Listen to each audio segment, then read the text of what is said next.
the longtime teleprompter operator for the president, so the guy that rolls the words, you know, he's on leave now for alleged insider trading on online prediction markets.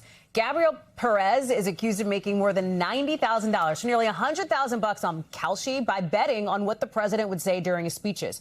Remember, this is the guy running the prompter.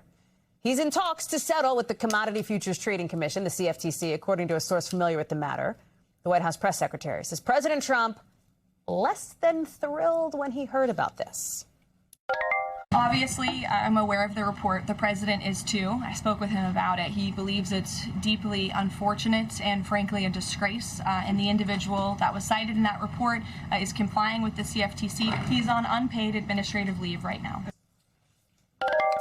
Ali Canal is joining us now. You know, it's an interesting philosophical question, Ali, because I'm looking at a teleprompter right now. 50-50 whether I say the words that pop up. Kind of the same. President Trump, same, right? Like, we've all been to his campaign rallies or watched them. Like, sometimes he sticks to prompter, sometimes he doesn't. This is somebody who is running the prompter and is now accused of basically betting on the stuff that the president would say and making a bunch of money off of it. Kalshi is the one that flagged this originally, right?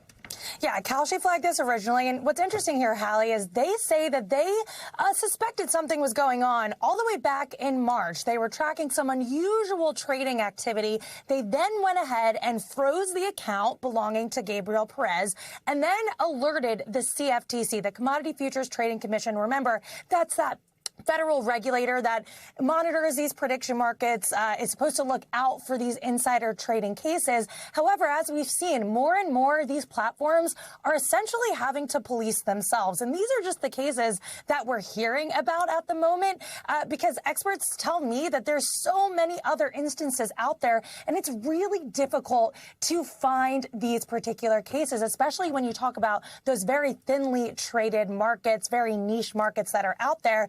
And remember, this is the second known case where we have a federal government employee using non-public sensitive information that they learned on the job to make these profits. Earlier this year, we had that U.S. Special Forces active duty member arrested over making bets over the capture of Nicolas Maduro during that Venezuela raid. That's right. So this just goes to show how much value this sensitive information has and how there's still a lot of unknowns and question marks on how to fully police this moving forward. Ali Canal, just super interesting. Thank you for bringing us that. Appreciate it. We thank you for watching. And remember, stay updated on breaking news and top stories on the NBC News app or watch live on our YouTube channel.